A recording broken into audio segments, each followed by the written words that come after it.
Welcome to another episode of Soapbox Masons. The views and opinions of the host and guests are their own and do not represent the views and opinions of any lodge, Grand Lodge, or appendant body.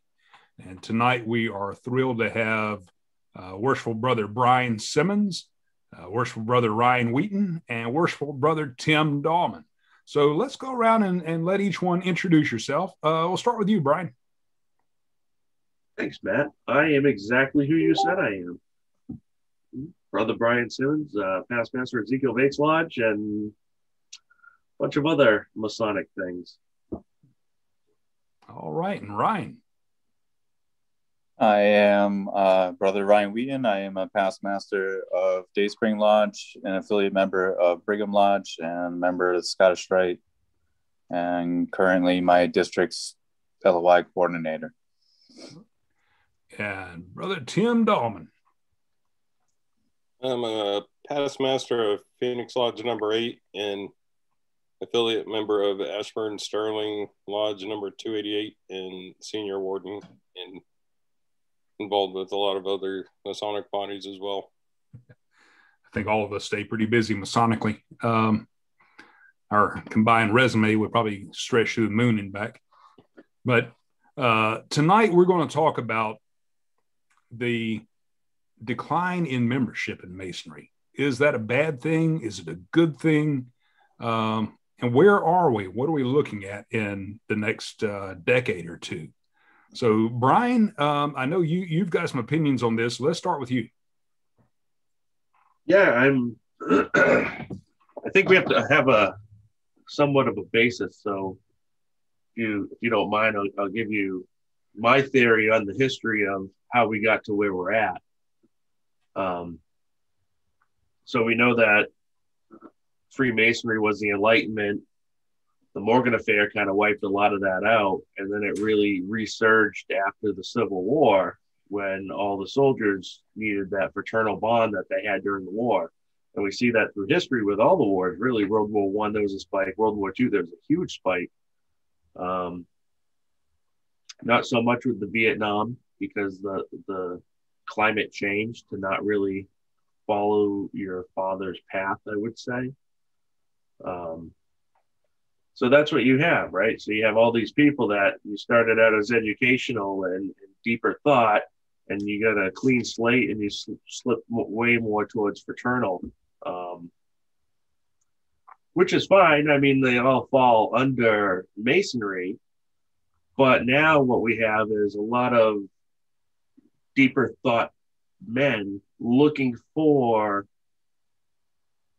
like-minded people, and they're joining this fraternity that claims to be that, but yet a lot of the older brethren or Masonically older brethren don't know how to give it because they never had that, and I don't think they understand that they have had it. They just don't know how to put it in words, right? So that's kind of where we're at today. You have a lot of young people trying to join the fraternity and get some deeper thought, and they're kind of getting stonewalled because there's no teachers. So to your point, what you're saying, I mean, are lodges failing the new men who are, or the new Masons coming into the lodge? Are we not fulfilling our obligation or our duty to share the light of Masonry with them, to tell them what it's really about? I think yes, but I don't think it's intentional. I think that we're selling a product that doesn't quite live up to the standards that it used to. You know, like when a good company gets bought out and they start using inert ingredients to keep the cost down or to make it a little bit cheaper, and, you know, eventually you're not with the same product anymore. I think that that's kind of the case where we are right now, where we're focusing on bringing men in rather than improving our product and letting men organically come. I think you're right. And with that decline in membership, you mentioned the bubbles that we had after World War I and after World War II, men returning from war looking for that fraternal bond. And I think that may have been a shift in Masonry. But Ryan, what do you see as maybe what do you see the future of the lodge looking like as we decline? So it's interesting. You know, our district is really pushing numbers. We've been asked to bring a new Mason to the lodge. At least every member should bring one new Mason to the lodge per year. They're telling us that's what we have to do to sustain our numbers, which I agree with and disagree with. Obviously, we have these buildings. We need to pay to keep them open and keep the lights on and stuff like that. I think that the lodges that are struggling are not able to provide as much as that education to our brethren as they're looking for or they may need. When you are constantly worried about just paying the bills, you're not necessarily worried about each individual brother's journey. At the same time, from traveling, I've been to a couple different lodges, and it's amazing to see what lodges are doing differently. You know, that different experience you get from other lodges. I heard a brother speak recently about traditional observance lodges and some lodges that cap their membership at 50 people. And from listening to how one of their lodge meetings run, I was blown away and I wanted to join. That feeling, that inspiration, I think, is something that every lodge should be providing their brothers. It should be more of an experience and a lifetime changing experience. And that would naturally drive membership.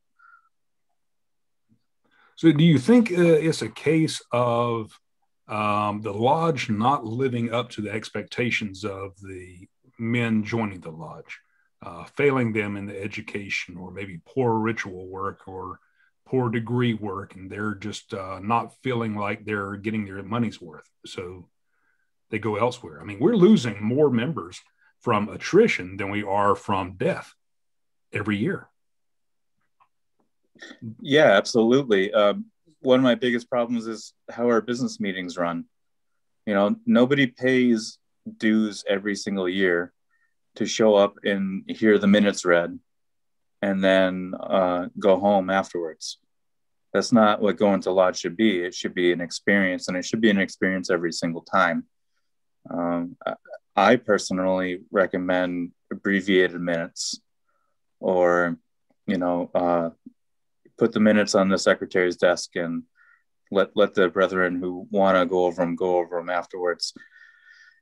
I think our meetings, our business meetings in particular, are a perfect example to expose some brethren to what we're talking about, you know, exposing them to the deeper parts of Freemasonry. I think that there's no reason that we shouldn't have some kind of education in every business meeting, whether it's, you know, a small talk bulletin or just some kind of small presentation, something other than let's read the minutes, let's pay the bills and vote on a couple things and get out of here. I can totally see how we are losing members who, you know, they join this fraternity, they think it's, you know, a big step in their life. They become a Master Mason and they go to a couple of business meetings. And after that, they're like, what am I doing here? Why am I doing this? Yeah, so I think you're right. Tim, you've been you're a past master of a fairly urban lodge, and now, you know, you're living in a more rural area, a member of a rural lodge. So, you know, comparing the two, what do you think the membership is like, and what's the quality of Masonry in a rural lodge versus a more urban environment like Fayetteville, North Carolina, where you were master of Phoenix number 8?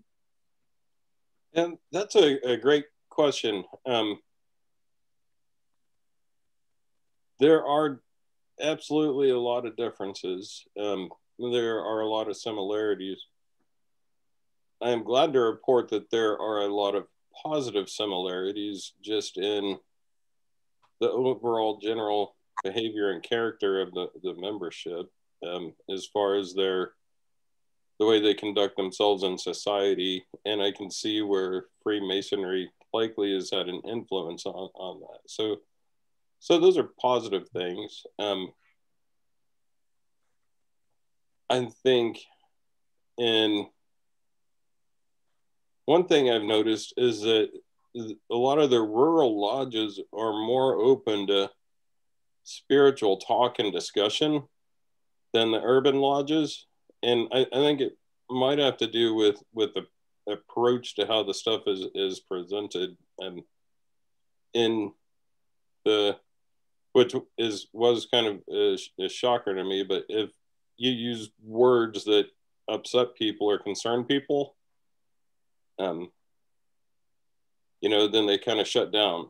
But I think in kind of a rural lodges, in my experience, seems like you have more people who have a personal faith and belief system, and if they make some sort of connection, then that they're open to that, and if it's something that they can kind of relate to their personal spiritual walk, and the discussions are shorter but more meaningful, and there's no like bickering about it afterwards, but they'll stand around in the parking lot and talk about it.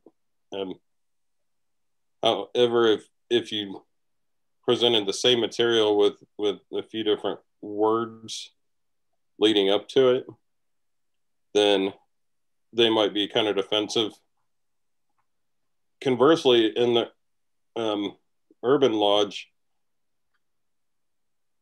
I think it was kind of more or less about time, because they had, the lodge meeting was in the middle of the week, and they don't want to be out, they want to be out of the parking lot by 9, and the thing starts at 7:30, and trying to cram a lot of business into a monthly business meeting, and they just don't got time for long talks and philosophical discussions.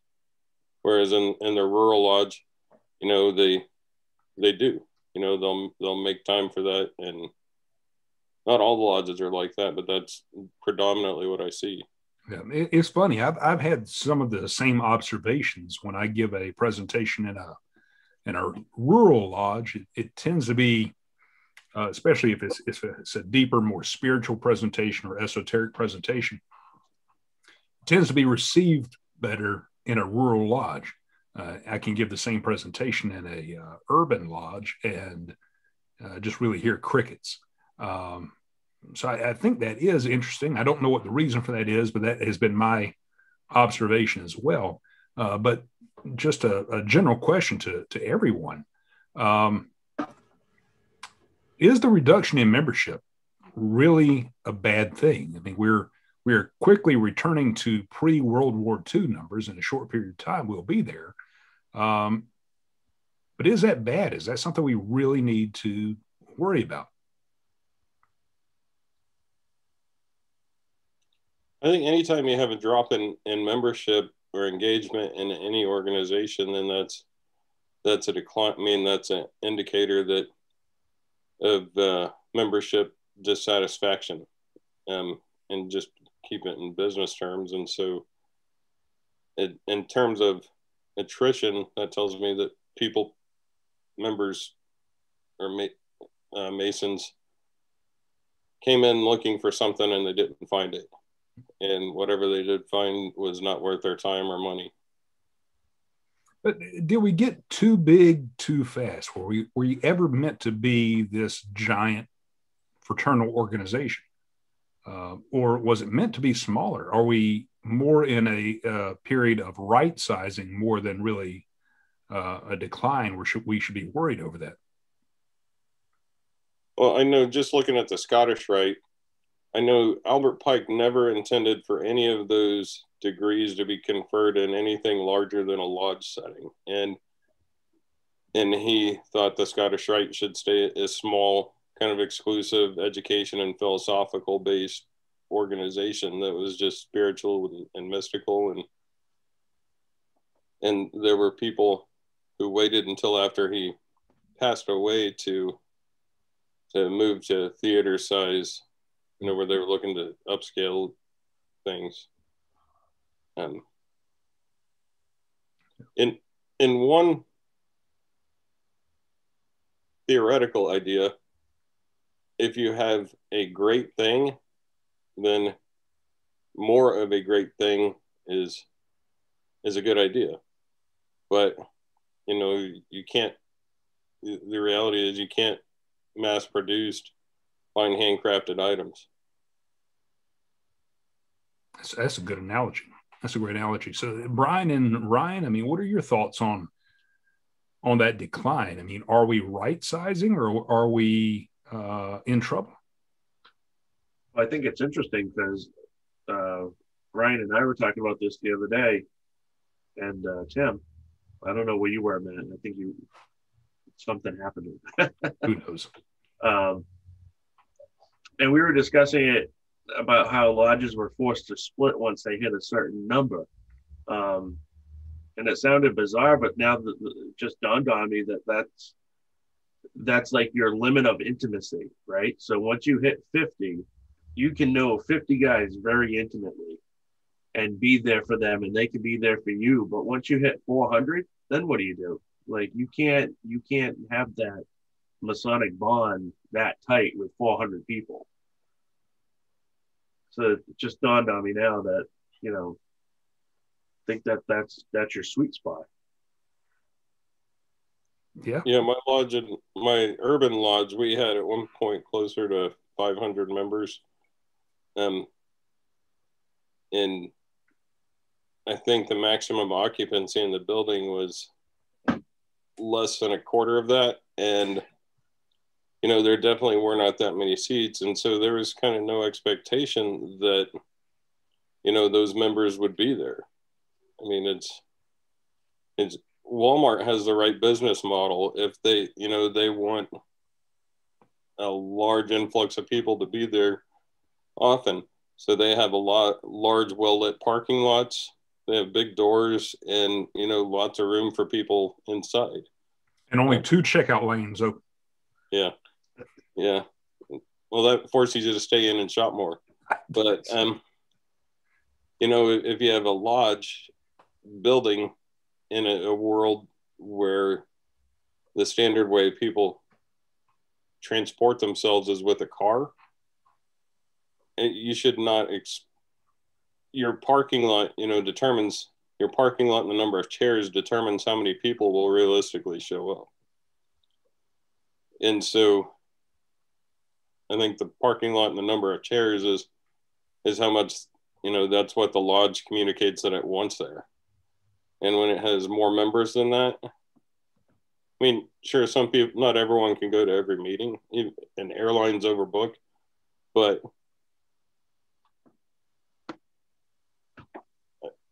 I don't think lodges should be allowed to have more members than they get parking spots for. See, that would hurt us a lot up here because we built all our buildings right before cars got popular. My lodge has 18 parking spots, but we had a municipal lot across the street that they always used, and so it kind of works. But we can fit 250 or so in our lodge room. Mm-hmm. But same point, we had 800-900 members at one point in the 50s and 60s, and they weren't all coming. They were getting a smaller percentage of what we get now. So, we keep looking at the golden years, but it's interesting on how not golden they really were. Just because you had a lot of people coming in paying $27 a year, didn't get you rich. Just those few that left those trustee endowments and stuff.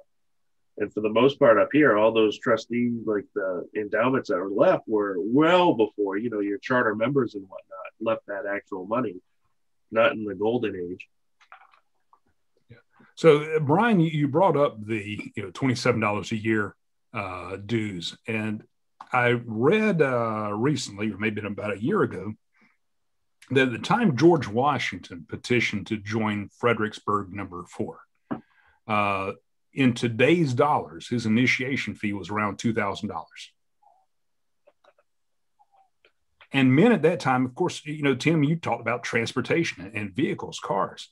But at that time, they were on horseback, and brothers would ride all day to a lodge meeting. And a lot of times they spent the night at the lodge and returned home the next day because of that travel. So these are men who were paying, way more than what we're paying in most of our lodges.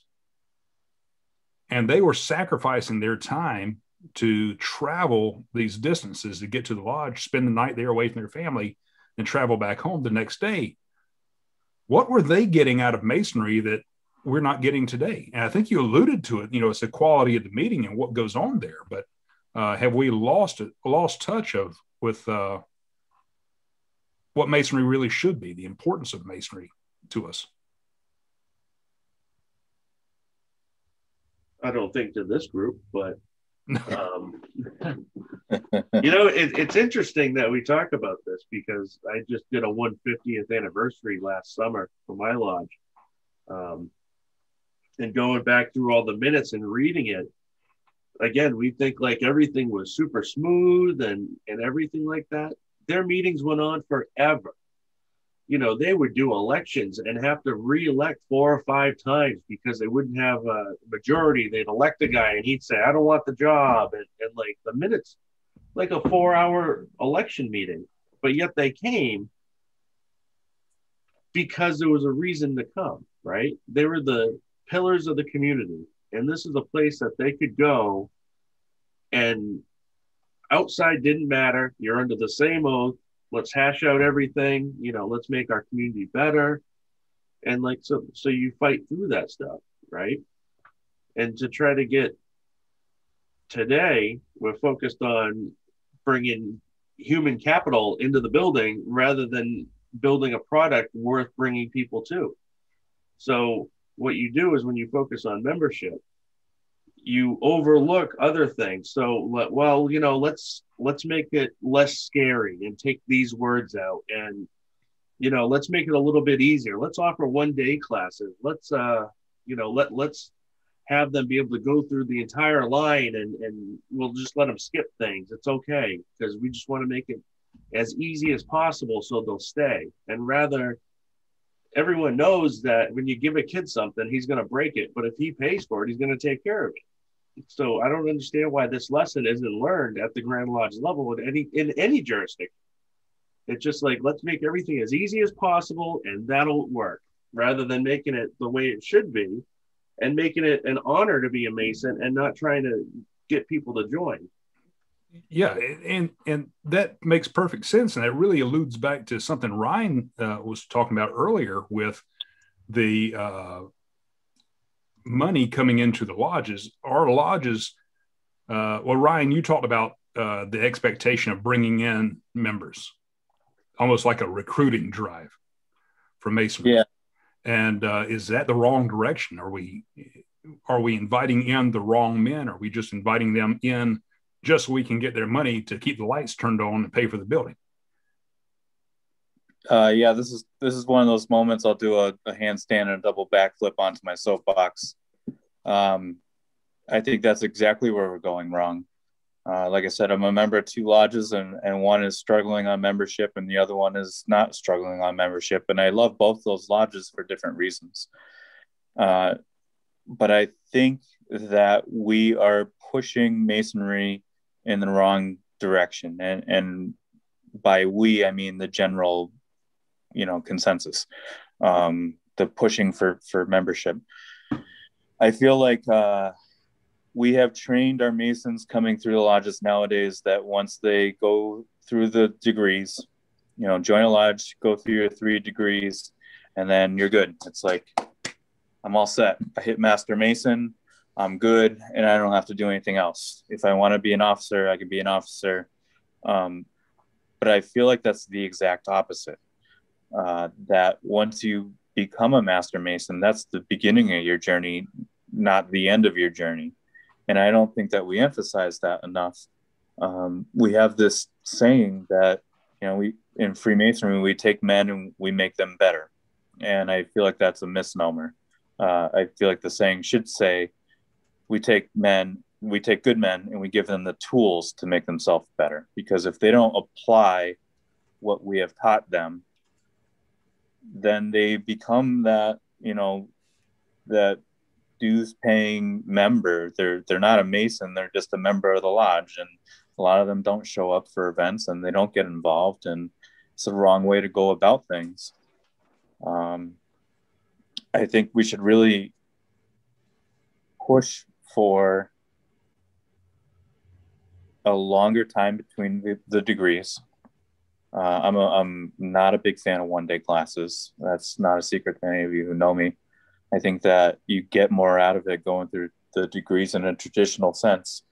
And in traveling, I actually got to meet some brethren who were from Italy, and some of them were telling me it took them 7 years to get through their degrees, which is a long time for 3 degrees. But they took it very, very seriously. And their lodge numbers, their participation numbers were through the roof because everybody took it serious. It was not just, hit your 3rd degree and you're done. You're good. That's really just the beginning. And I even will admit that I didn't appreciate that at first. I became a Master Mason, went through the line, was a Master of the Lodge, and it took me a couple of years after being Master to sit on the sideline and start noticing things here and there, and then start researching things on my own. And I think that's when you really hit the nail on the head, is when you have brothers who go out and start doing their own research, like start finding something interesting and going down these different rabbit holes and start learning on their own. And that's when you really start producing good Masons, as opposed to, do your 3 degrees and show up once a month and, raise your hand to vote on some minutes and then you're good.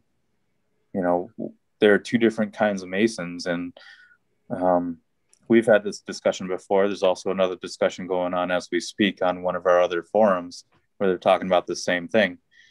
There's a difference between the Masons who show up, who want to learn, and the Masons who want to treat it like a social club. We are not the lions, the tigers, or the bears.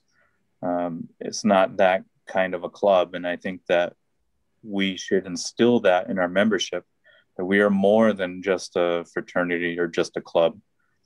There's a lot more going on here than that. We are. So, what I'm hearing is it's quality over quantity. And of course, with that declining membership, we may get some higher quality men in, but it's going to be fewer numbers. So at some point, a lot of these lodges are going to have to merge or consolidate. They're going to have to give up their real estate, sell the lodge buildings. That's just the reality of the situation. I come from a lodge that consolidated with another lodge effective January 1st, 2020.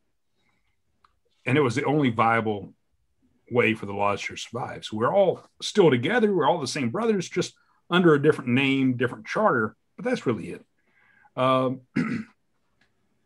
I just see more of that happening in Masonry's future. And it's almost like Grand Lodges and lodges are operating in panic mode, where they're more concerned about getting revenue in than they are actually practicing the art of Masonry. And Ryan, you said something, we have the tagline, Masonry makes good men better.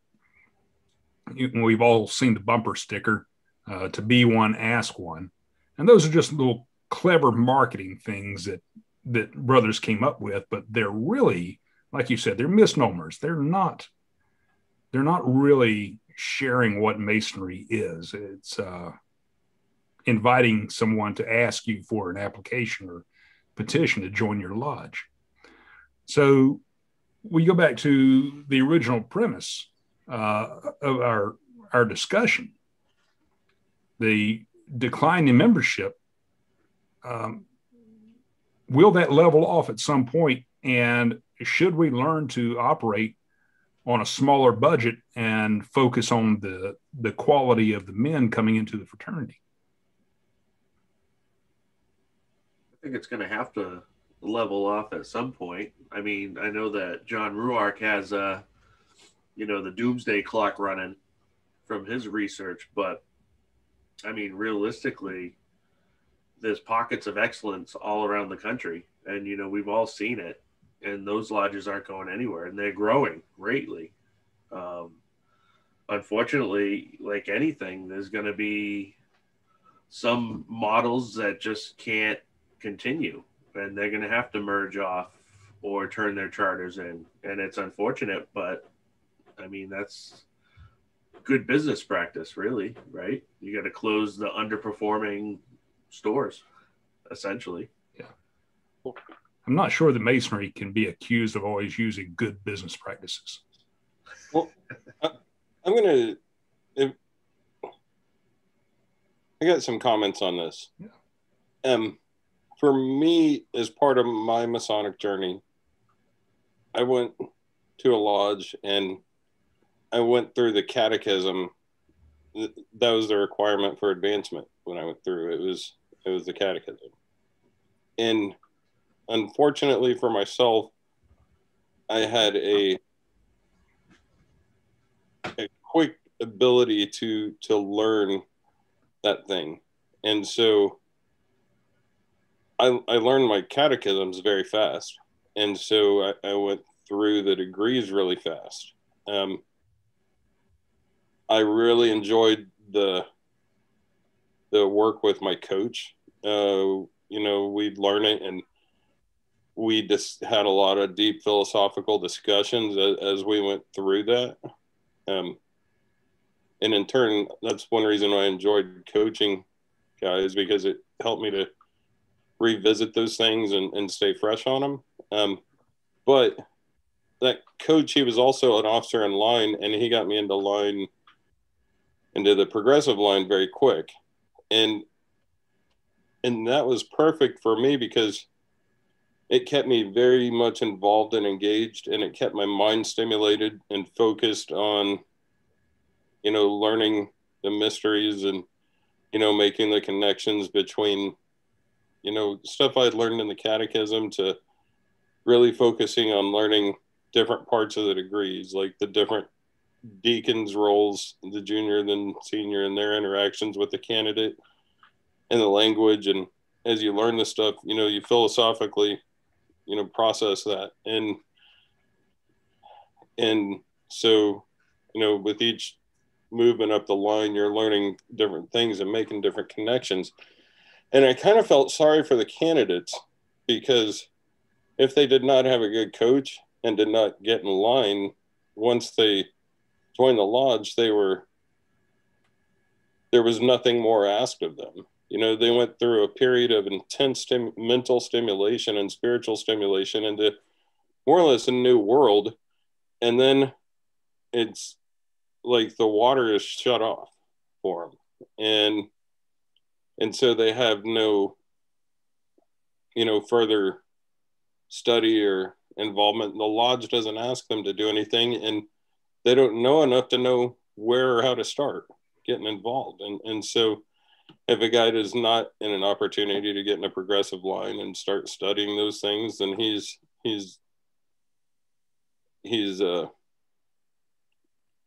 more or less paid for tuition into a college that does not have a curriculum or expectations.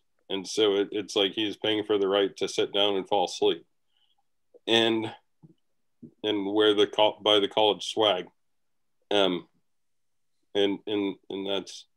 that's about it. And so in that regard, I loved getting candidates when I was an officer, because that gave me one more chance to work with someone. And to unintentionally plug Jamie Paul Lamb's Approaching the Middle Chamber lecture, not lecture, the book, he calls that him doing the curriculum work. And so that book, it started not being a book, but him just taking the fellowcraft degree and studying everything that degree said, hey, you should study. And so he just did that, and he started taking notes, and it turned into a book. And so, I hate to say spoon feeding or something, but I think Masonry does itself a disservice in probably this contributes to attrition. It's just guys have nothing to get, and they have no more stimulation, mentally or spiritually, from that stuff that and if they want to watch some cool philosophical stuff, they can probably find something on YouTube, but it's not as good. But so you heard it here, ladies and gentlemen. Approaching the Middle Chamber by Brother Jamie Paul Lamb. Pick it up at Amazon.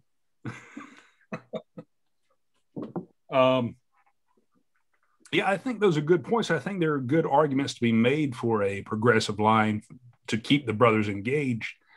But at the same time, and what I'm hearing from Brian and Ryan is that maybe slower is often better, just to make sure that they are really grasping what Masonry is, to give them time to absorb the meanings of the degrees, to dive in and study these things before being raised or passed to a fellow craft or raised to a master mason. Ryan, you mentioned the brothers from Italy. It took 7 years to get there. And I have several friends, brothers over in Scotland that I speak to, and they just think it's astounding that we have Masons that can fly through all the degrees and forget the one-day conferrals. They can, go through the degrees in, less than 90 days or about 90 days, and boom, they're in an officer chair. And that's just mind-boggling to other jurisdictions outside of the U.S. It should be mind-boggling, because instead of focusing on understanding, just understanding how to read ritual, I mean, you need to understand the ritual, and you can't do that in 30 days. I don't care who you are. There's so many deeper aspects that have to be explored to consider yourself proficient. But instead, they just recite an obligation and they can move on. It just doesn't make much sense. So I would kind of go with this. So we've been having this conversation for probably close to 10 years now. Obviously, it's not going to change the way that we want it to change.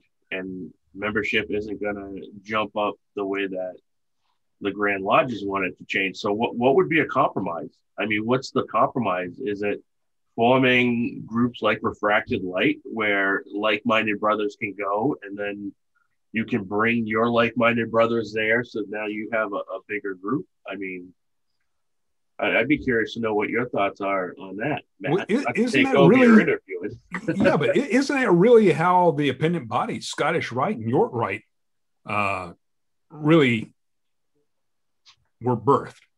There were men in their Blue Lodge that maybe weren't necessarily satisfied with their experience in the Blue Lodge. So, hey, let's form these other degrees. And it eventually became Scottish Rite, York Rite, AMD, whatever the case may be, Knights College, Knight Masons or York Rite College. All of these different bodies that sprang out of that. And we all know brothers who are very active in the Scottish Rite or very active in the York Rite and never attend their lodge, never attend the craft lodge. We see that happen quite a bit. In fact, the Scottish Rite Southern jurisdiction has branded it as being the University of Masonry. And again, that's just a sales tactic to get brothers to, want to join the Scottish Rite. Not necessarily that that's true, but are we kind of deceiving ourselves? I think so in a lot of ways.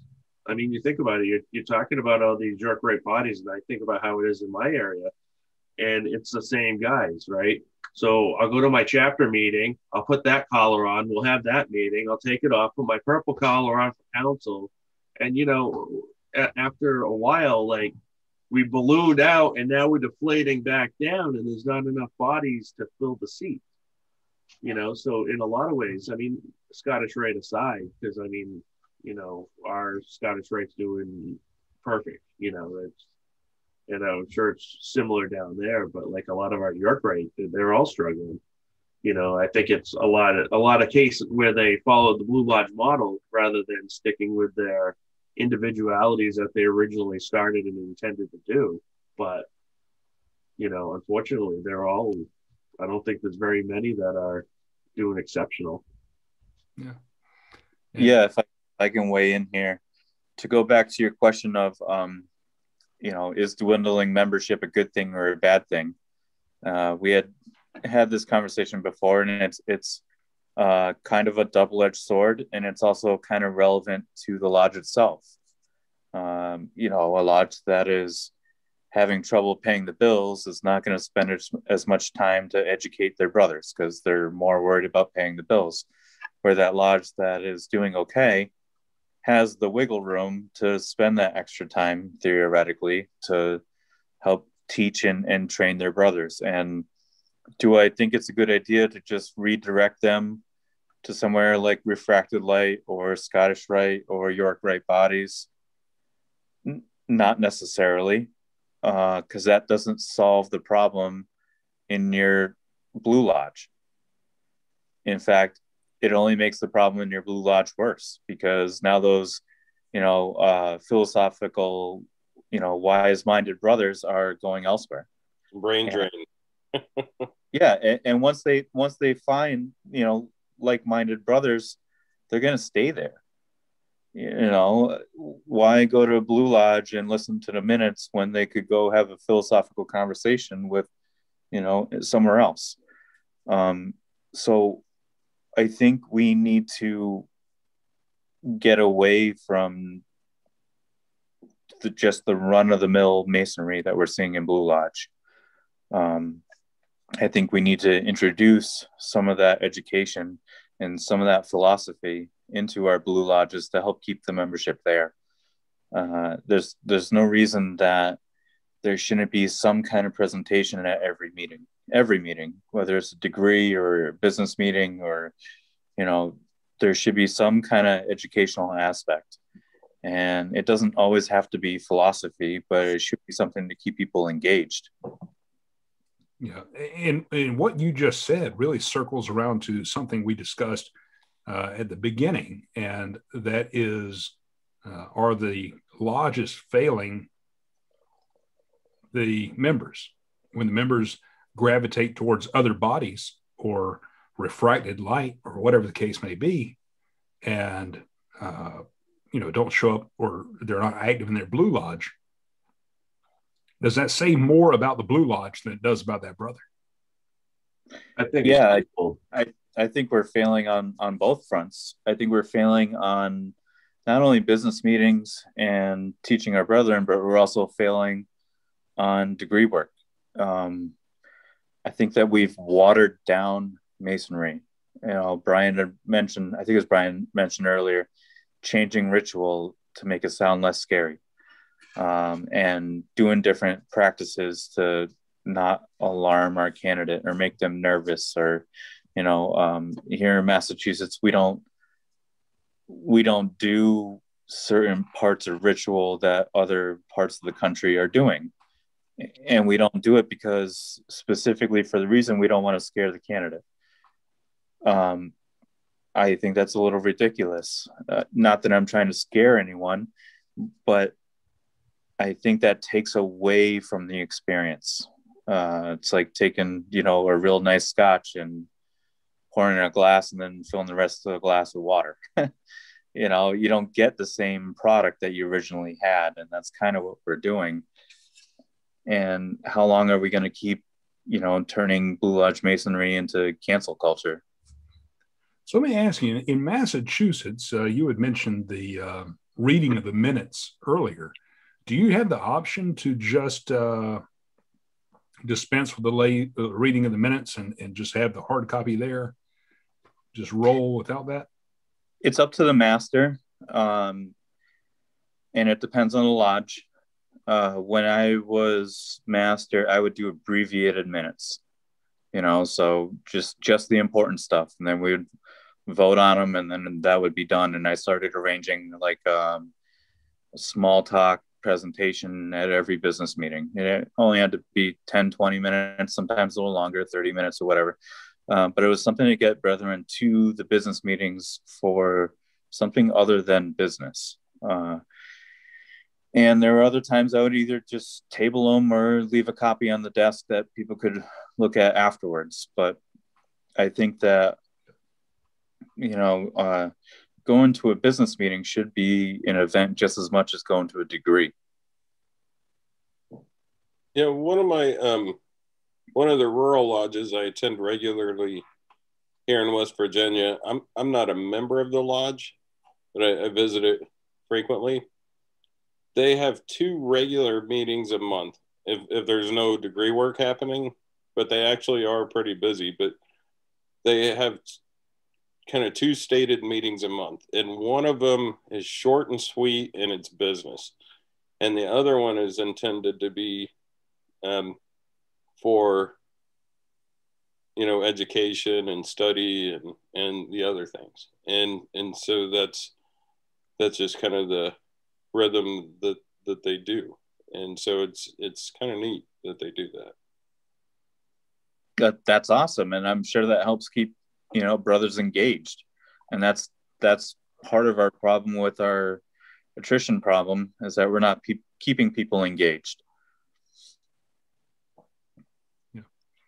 So you think there's a happy medium somewhere, where maybe we allowed, to use a Masonic phrase, we allowed too many men through the West Gate, maybe men who were good men and had best of intentions, but may not have been cut out from Masonry.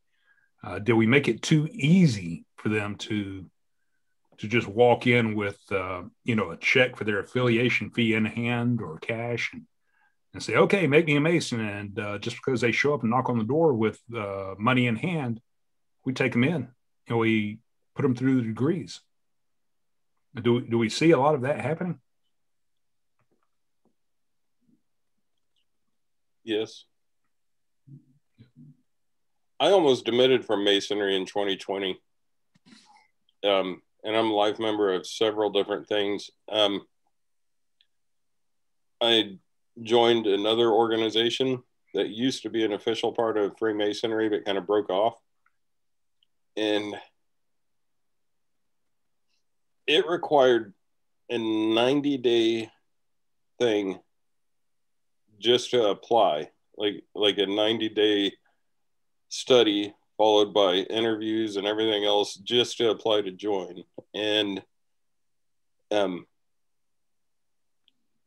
it is about 2 years of hard study and work between each of the degrees, the 3 degrees I have. And I'll just say, without compromising anything, it is what I thought Masonry was going to be. And it was just wide open. There was incense, there was tons of candles, there was guys in unrecognizable stuff, and it was like a holy crap, what is this? And this is what I thought Masonry was going to be. And I was ready to demit from Masonry. But then I thought, I'm not going to do that, because Masonry is what got me here. And there's a lot of lessons, and I want to stay active and involved in Masonry to help brothers that need something like this find it. And that, and the stuff I've learned in that just in the last 8 or 9 months it's like mind blown. I mean, it also explains a ton about Masonry that I never understood, even with everything that I thought I knew. It was, but it's and so there are those cool things. But I would also, I would not have appreciated everything with that had I not had the experiences in Masonry that I had. So I think that there is a lot of room to make the candidates' initiatic experience better. And I think especially with kids coming in today, if they went into a room with stinky pajamas, rude, dirty people touching them when they're half naked, bright lights, drop ceiling, and people laughing and cutting up, you know, where they almost feel like they're being hazed for no reason, you know, that'll cause people to walk away. But if it's a clean professional environment and everything that touches that candidate is, you know, clean and high quality, and they have a good sensory experience, they have a pleasant social interactions, and they're stimulated mentally and spiritually going through that. You know, if the first time they walk into a lodge room, you know, it's dark, full of incense and candles, and visually, you know, it creates that baseline initial experience, and it's scary, and they don't know what they've stepped into. You know, and masonry could be all of those things in a lot of ways, but when Grand Lodges are telling lodges not to provide a, you know, a cool experience, you know, I think they're doing themselves a disservice. Yeah, I think you're right in saying that. I think they are doing a disservice. And part of what you were getting at there is the quality of the degree work really has an impact on that man, or should have an impact on that man. But, you know, I think we've all met Masons who went through the same degrees we did, and they may have even gone through exceptional degrees, but they didn't get anything out of those degrees. It just didn't mean anything to them. They weren't really thinking in that mindset of what does that symbolism mean? How do I apply these working tools to my life? We all know those men, right? Yeah, you guys probably are not Masons. They're members, not Masons. They're members. Yeah, you're right. And we had this similar discussion on the last episode, members versus Masons. We do have, you know, I'm kind of seeing these things being interconnected in a way. We do see, Tim, like you said, there are men who have come into Masonry, they're members. And I think our attrition to a large extent are men who joined thinking Masonry was one thing and then, you know, something other. I think jump in anytime, guys, but I think there's two reasons for the attrition. Number one, men who join Masonry for the right reasons and the lodge fails them. And the second are men who really have no interest in the degrees. Maybe they join out of curiosity, and the initiation fee was so low. I mean, it's not a big deal. I'll pay it, see what this is all about. When they see that there's really, you know, not a whole lot there, or maybe they do see quality stuff, some quality education, things like that, and it just doesn't resonate with them. And then they're out the door. So I think we have both of those things going on. Yeah, it's like that old Masonic adage that an atheist cannot be made a Mason. You know, if a guy wants to be a Mason and he's an atheist, he has no reason not to lie about it, and no one has no reason to know, or no way to know that he's lying to him. But it's sort of like trying to start a fire without either oxygen or fuel or spark. It physically cannot happen. And you know, atheism is just one of those things, kind of an example of kind of a big tent answer to that. I think that there's other characteristics that are required for a man to become a Mason, alchemically, spiritually. And if they don't have them, it won't happen. And I also believe in, you know, some growth and development process that, you know, when a candidate walks through that door, he's not a Mason. You know, and there's time to see if that, you know, some fires burn faster and hotter than others. And, you know, I'm all for giving people a chance, if they're well intended. But But if they're not a Mason, they're not a Mason. And I think that, we talked about how some guys are members and not Masons. And, some people take offense to that, but it is true. If you are just paying your dues and you show up, once a year to hear your Masonic anniversary read and people clap for you, then yeah, you're just a member. But that doesn't necessarily mean that someone who is just a member can't delve deeper into Masonry. Like I said, I went through the line fairly fast. I joined Masonry, and 3 years later, I was a master of the lodge. That's how fast I went through. And I was able to do it. Would I do it differently now? Yes. But it wasn't until afterwards that I met, a couple of brothers who challenged me. One brother in particular said, I want you to pick out an emblem and write a lecture. And I said, oh, okay, I'll start studying. And I was amazed the different things that I started finding, or the different avenues that I started going down. And sometimes that's what we need to do, is we need to challenge our membership, or challenge the brother or the candidate that's coming through. Like I said, there should be no, I hit my Master Mason degree and I am good now, I am all done, because that is false. You're actually just beginning. And what we've actually done is give them the background knowledge to proceed with the rest of their studying, the rest of their journey. So like Tim was saying, some people will get it quicker and easier than others.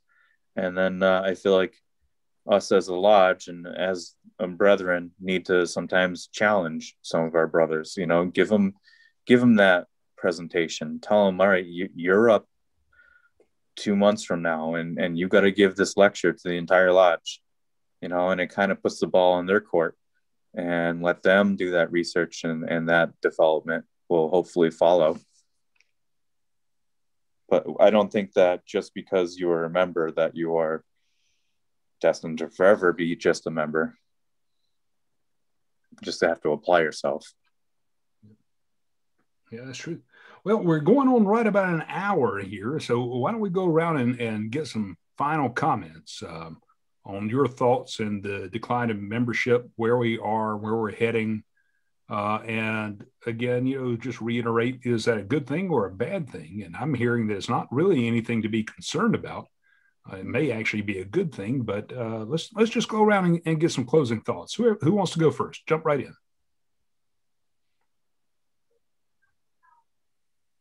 I'll go first if nobody else is gonna. Yeah, I started to say, don't make me pick somebody. Yeah, I mean, I think there's a lot to be said. There's some good practices that are out there. I've done some in my lodge that can make a Mason, make a candidate be proved before you actually let them take the degrees, extend that period as well. We got a lot to think about, right? We got to get our lodges ready. We need to start building leadership instead of just putting people in line. People that are following somebody tend to learn more too. If you're just doing the steps, then what does it matter? You have a huge influx of single parented men coming to age right now, right? How are we going to handle them? They have no father figures in their lives, and we're going to have to mentor, not coach anymore. Now we're going to start taking over some of these roles that we're going to have to start really looking at and preparing our leadership to take on this new trend. And above making them good Masons, we need to make them good men, because they're not going to have that. So I think we got quite a list to get working on. I think you're right. Ryan?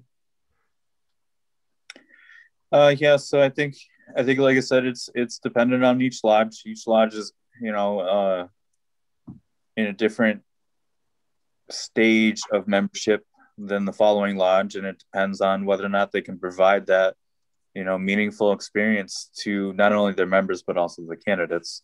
But that should be the ultimate goal, is providing that experience. This is supposed to be a journey, and it's not over once you hit your third degree. And I think that needs to be influenced more to guys coming in. And I think that we need to put in a little more effort into how a lodge is run. That, this is not, we're not just showing up for, running business and, green bean dinners or pancake breakfasts. The charity and the fellowship absolutely is a part of it. We need that to coincide with the philosophical education, because that provides that fraternal bond with each other.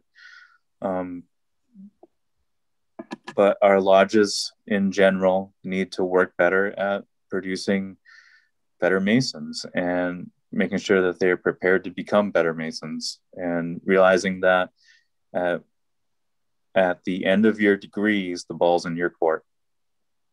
It's up to you to take what you have been given and do something with it to make the world a better place. Yeah. And you said something I really love. You have not reached the end of your journey just because you've gone through the third degree or you've become a master Mason. That's just the beginning of the journey. We need to print that on T-shirts, the four of us, and sell that, because I think that's important. I love that. I think that's a great point. Yeah, I think too many times is overlooked. You look at the Master Mason degree as being the destination. And once you're there, I'm done. That's it. But you're absolutely right. That's just the beginning. So, Tim, last words?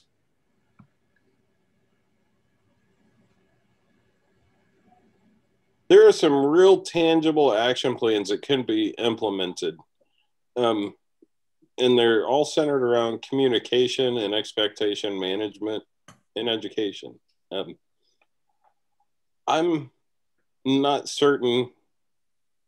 Well, I am certain that there is a big gap in what the candidates learn about Masonry as a whole versus what the lodge produces. There are a ton of Masonic websites and research and books that are terrible, but also many more probably that are excellent. And it's not uncommon for a candidate today to have spent a long time reading Masonic literature, like well-written things. I also believe that there are a lot of lodges that are completely blindsided by that. And there needs to be a concerted effort to help kind of bridge that gap. And these guys come in knowing more than probably more about Masonry than 2/3 of the members who have 25-year memberships. And those are all tangible action items that can be worked on. I also don't believe that the candidates and membership have to be entertained and spoon-fed something every night, but there is a responsibility on lodges to provide some sort of engagement and education at the meetings, and those are things that can never be whitewashed over. If the member knows that the lodge is trying to shortchange and just do a quick crappy Masonic education program just for the sake of it, if that's the only reason why the guy showed up was not only fellowship but for the mental stimulation and to learn, and he knows that his brothers who obligated themselves and taken the same obligations, they're going cheap and dirty on that important thing, then that's kind of a letdown. I think those should be no-fail missions. But yeah, so I guess my closing point to that ramble are that there are a lot of unknowns there are some good things and bad things about declining membership. If the lodge is failing the candidate, then that's a terrible thing. And there are a lot of ways that those things can be fixed. Well said. All right, well, brothers, thank you so much for being here tonight. This has been a great conversation. I think it's a much needed conversation right now. Just for myself, I am personally not concerned about the declining membership. I do see that as a normalization process, getting back to pre-World War I numbers, really. And maybe that's where we were supposed to be all along. I think it's going to be sad to see a lot of lodges merge and close, a lot of really historical lodges, to lose Masonic edifices, lodge buildings, temples that may have to be sold. But I think it's all part of that process. When we realize that lodge is not the building, it's the brothers, suddenly the building doesn't matter that much. So anyway, I want to thank each and every one of you for being here tonight. This has been fantastic. And I'm sure we will have you back again at some point, and we'll engage in another soapbox topic. Thank you, Matt. Right. Yeah, thanks, Matt and Ryan. It's been an honor. Yeah, great time. Thank you, brothers.